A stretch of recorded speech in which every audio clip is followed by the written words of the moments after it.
Hi, welcome to Love Saranghae with Peter and Andrea. In the next 30 minutes, we'll take you on a journey into the exciting world of entrepreneurship, relationships, and the secrets behind achieving that coveted glow. Are you ready? Let's go.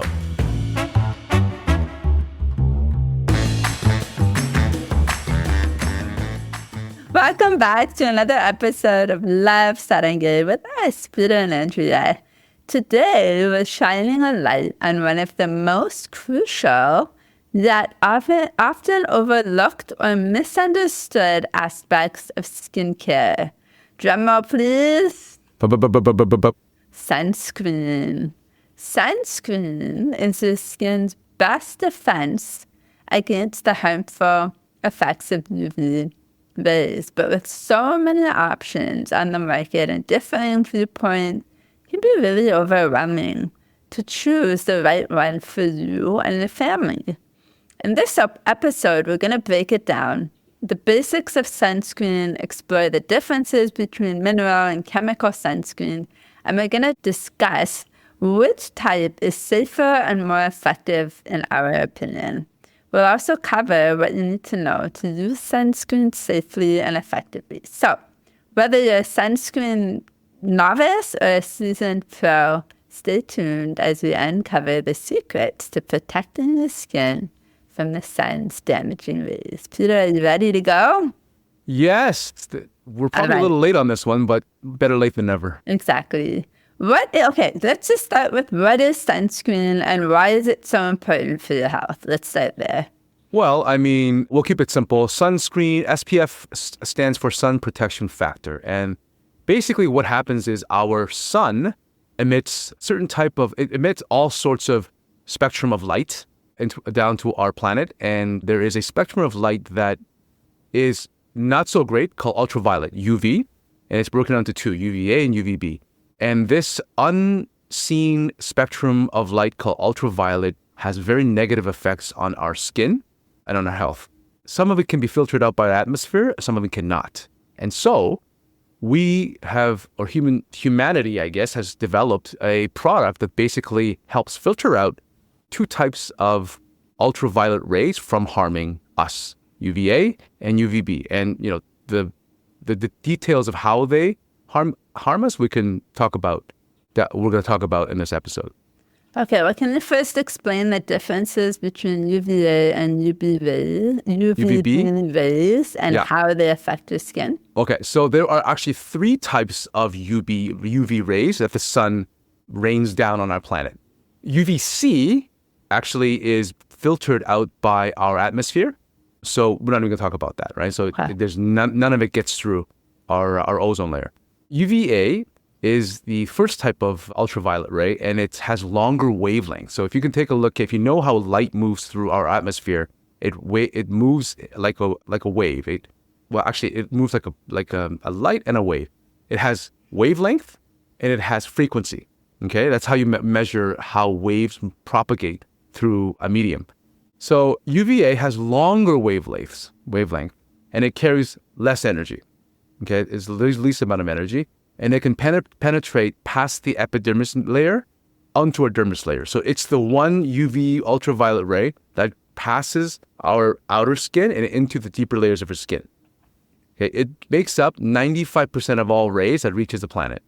Okay, so it's the most abundant form of ultraviolet light, and this is the portion that plays an important role in skin aging, wrinkles, etc., but not so much skin cancer.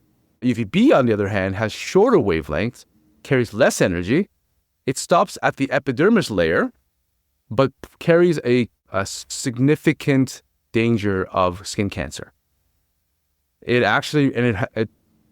makes up about 5% of all the rays that reach the planet.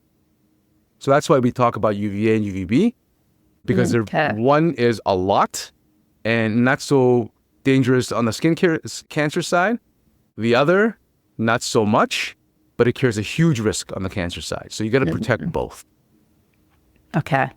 So I guess when we're talking about sunscreen, what are the most common ones that we know of are the mineral and the chemical sunscreens. Yeah. What's the main difference between them and how do they So how do they protect us? Do they protect us differently from the UVA and UVB rays, or are they similar? No, the mechanism is very similar. The way you filter out UVA, UVB are very similar, which is you absorb the UVA, UVB, convert it to heat, and dissipate it out.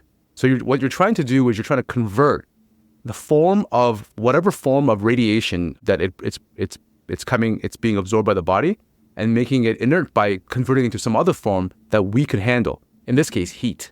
So when you're out in the sun, you will for a long period of time, you will feel a massive heat on your skin. It's because the ultraviolet rays are being converted into heat and being dissipated out. So that's a mechanism. Okay.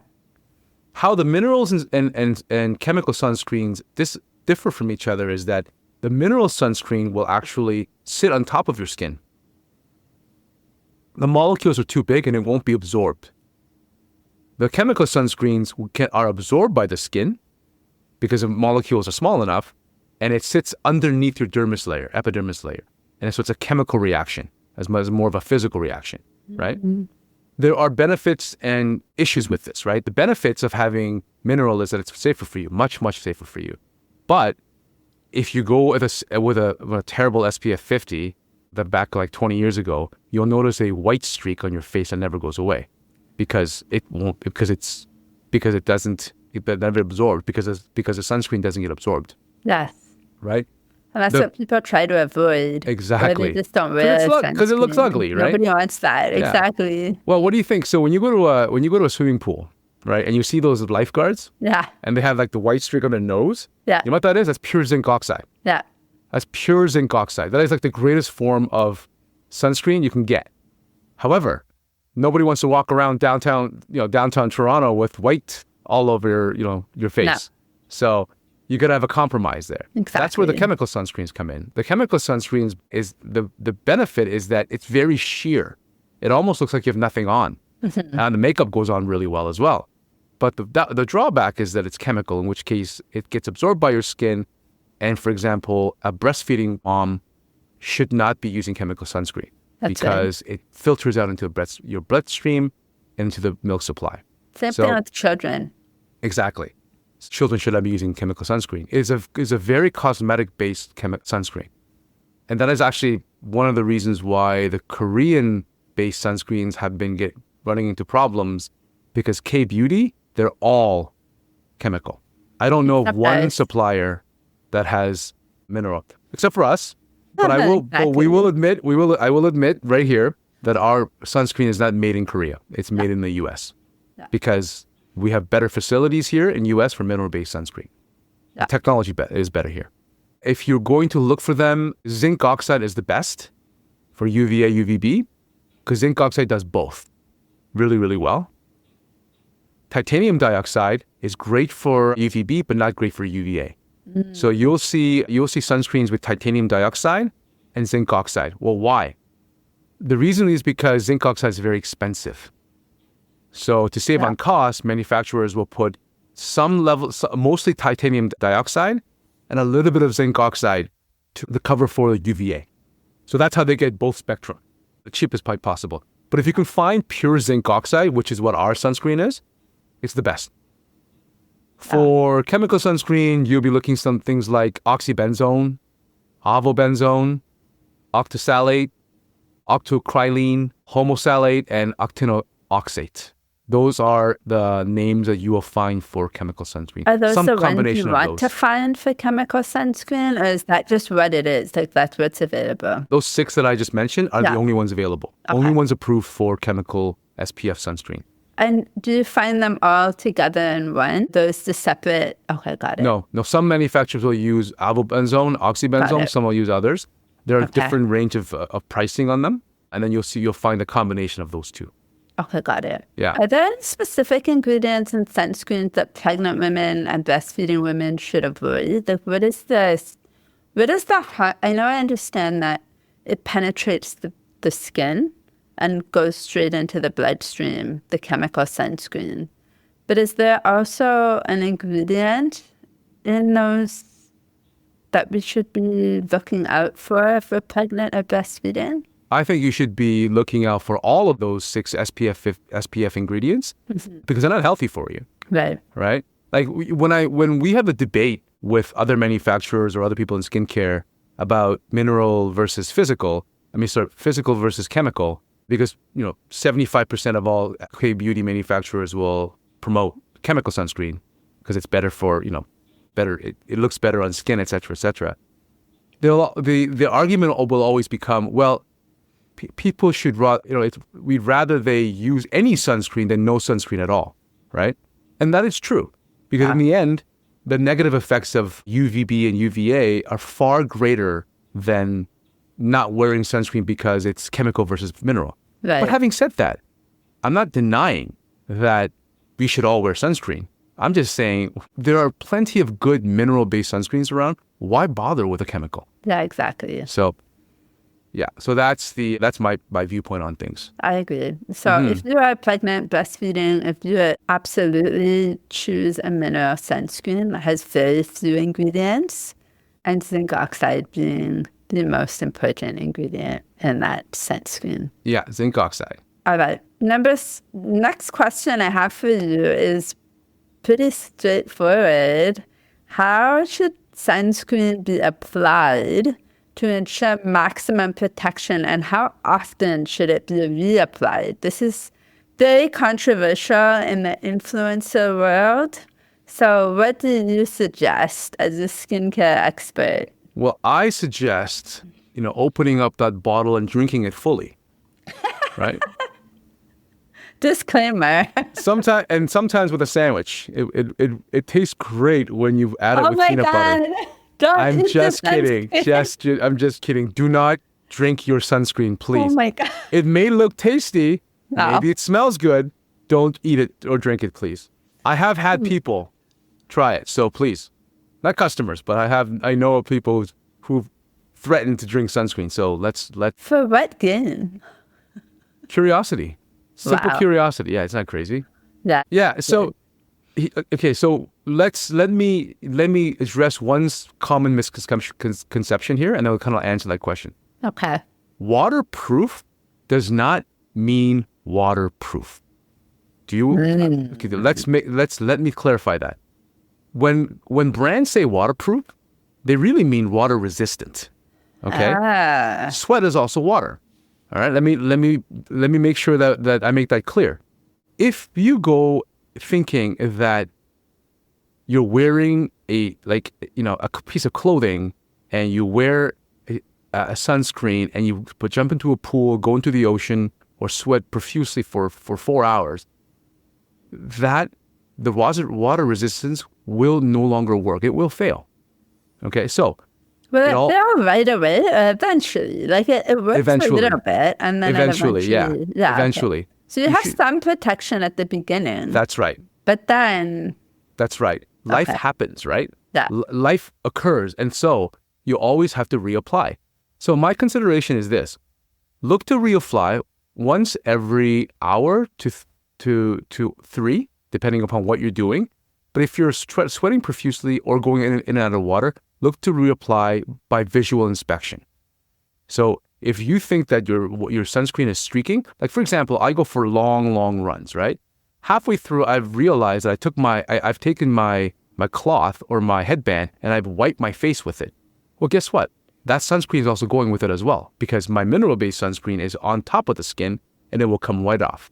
yeah. So I have to look to reapply as I come around to the bend, right? So how often should someone reapply if they're swimming or running or sweating the way you do? I think it all depends on how bad the sun is that day as well, and how often or how much time you're directly under the sun. For example, if I'm running in the woods, maybe not as bad. Maybe I'm running in the middle of downtown with all of the heat reflecting back a little more often. So you just gotta be judicial about it. Take a look at what's going on around your surroundings and do so accordingly. I think the general guideline is every 2 hours to reapply. Yeah. But of course, if you're in the water and you're swimming, you might want to reapply more often than that. And then if you're in the woods and it's dark and shady, then maybe you don't need to reapply as quickly. Yeah, and like for example, Use your better judgment. exactly. Like I'll give you a perfect example. As you can see, that I have quite a nice haircut. Shaved head. For those who are watching. The head, the skin on the head is a little thinner than the skin otherwise. So if I'm going to go run and have exposed my bald head to the sun, it's going to be a lot more sensitive to sunlight than other parts of my skin. Which means you're more susceptible to burn. Exactly. Right. Exactly. Okay, so how should someone apply sunscreen? What's the proper way? Drinking is not preferred. Stop saying that. Someone's going to try it. I know. I don't actually have a set way of applying. You just simply add enough sunscreen. What's enough? Like a dime, a nickel, no, a a generous amount. Generous amount. Okay. Toonie. Let's go. These are Americans. Our customers are Americans. They're not going to know what toonie is. Oh, yeah. Let's say about half an inch diameter. Okay. Right? Then apply. And if you feel that it's not enough, apply again. Right? Dab, smear, make sure you cover every area. Yes, don't forget the back of your ears, the back of your neck. I often have to remind my son the back of his ears because he's in golf camp this summer and they're outside all day, every day. And the back of his ears are just like scorched and he just forgets to reapply. So don't forget your ears. And this is probably a good time to address another common misconception because you're right, 25 years ago, an SPF 50 mineral-based sunscreen probably looked like, pure zinc oxide. It's white and pasty. That's no longer the case. Yeah. So even our SPF 50, it will absorb and it will absorb very nicely and it will not look like you have streaks of white on your face. So, it's a common misconception that happened from the past. The modern SPF 50s are very good, very light, and highly absorbable. Somebody asked me, I was on a Zoom call, and they just bought a SPF 50, and they were afraid to try it. Like they were sold on it enough to buy it, but they were afraid to try it. So on a Zoom call, she said to me, I'm afraid it's going to come out white, and I don't want that. And I'm like, okay, hold on. I went and I got my bottle, and I applied the SPF on my face in the Zoom call, and she was shocked. There you go. I mean, that's how it works. That's how it works. We're not joking. It does not, if you rub it in well, it will not show white. And you can add the makeup on top of that, or you can put it on top of the makeup. I put mine on top of my makeup that day, and it was fine. Yeah, exactly. So just get it done. Just do it. Exactly. Okay, so are there any other, we talked about some misconceptions, but are there any others? Yeah, actually, there is one more. There's always confusion about SPF. What level of SPF should you have? Because we always say SPF 30 to SPF 50. Right. And people say all you need is an SPF 10 because the rest, that covers up 92% of UVA, UVB. So here's the thing. SPF 30, we always recommend SPF 30 minimum, especially on your face. SPF 30 minimum, it blocks 96.5 of UVB. Okay. Anything below, if you go SPF 15, that'll block about 93.5%. Just so you know that. So SPF 30 blocks 96.5% UVB. SPF 50 blocks 99% UVB. Okay. Now, you might not care about that difference from 96.5 to 99, like 3.5%. And to some, it may not be that big a deal.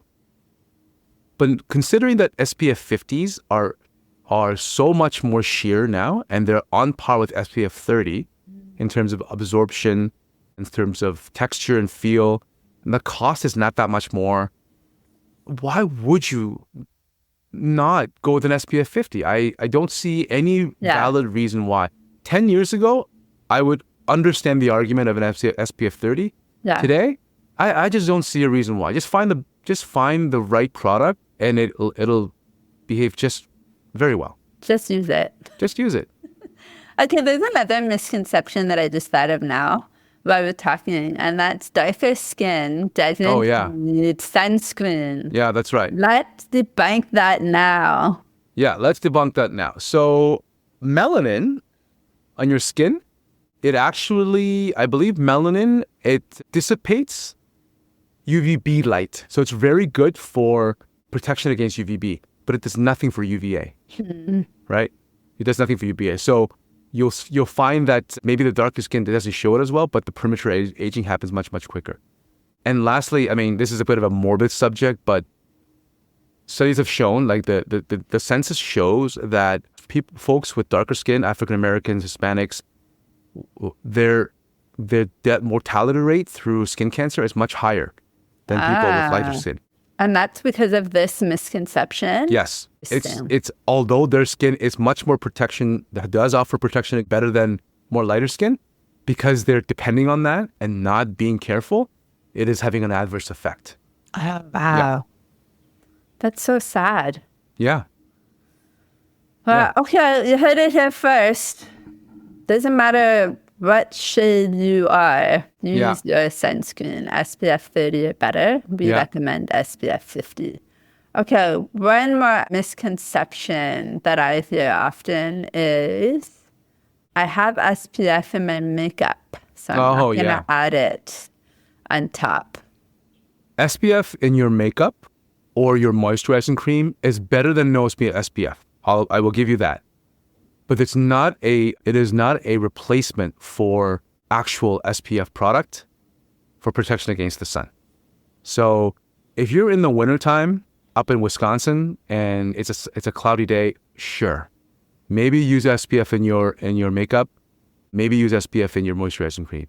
But if protection against the sun is an objective, it's not gonna do the job that you're hoping that the products will do.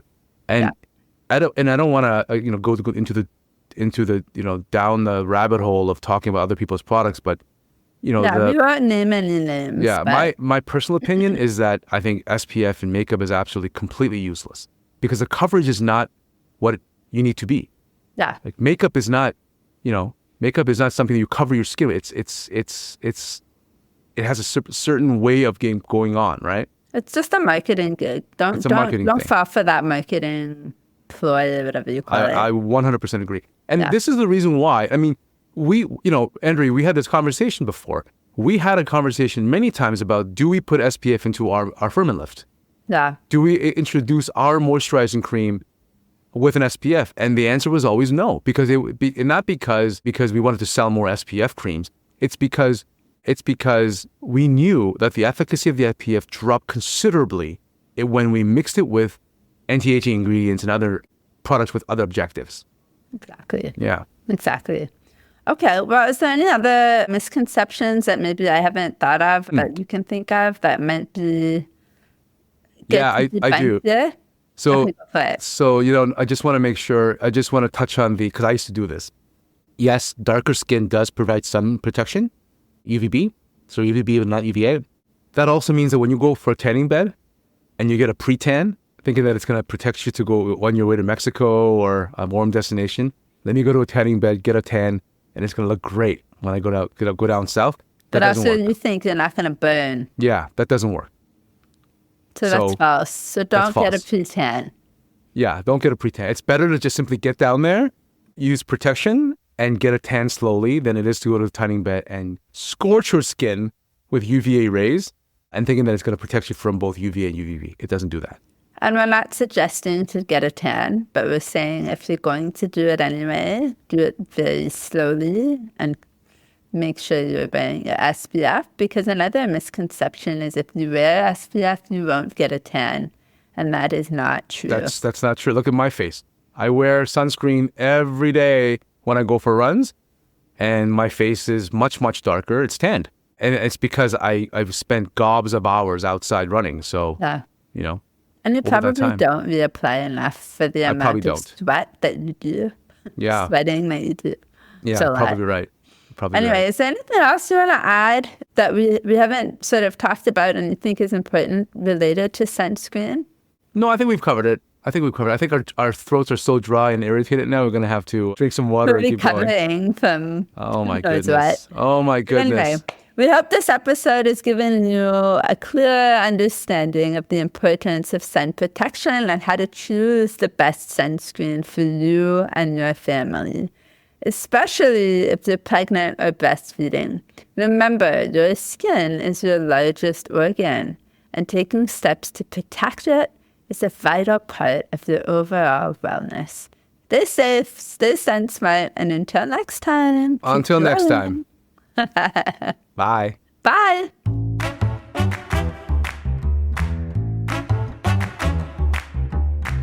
Hi, welcome to Love Saranghae with Peter and Andrea. In the next 30 minutes, we'll take you on a journey into the exciting world of entrepreneurship, relationships, and the secrets behind achieving that coveted glow. Are you ready? Let's go.